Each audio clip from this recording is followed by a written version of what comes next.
This is our annual holiday open house at Woodburn. Woodburn has an open house the first Saturday of every month, but in December it's a little special because it's decorated for the holidays.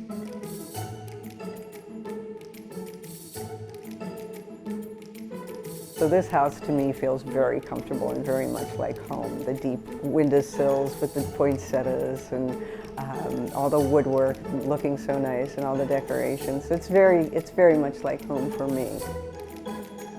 It belongs to the people of Delaware. It's not our house, it's the people's house, and we love it when visitors come to enjoy it. The holidays is such a special time for families, and we get visitors from Delaware and from all over the country, so it's great to be able to show off the people's house in Delaware.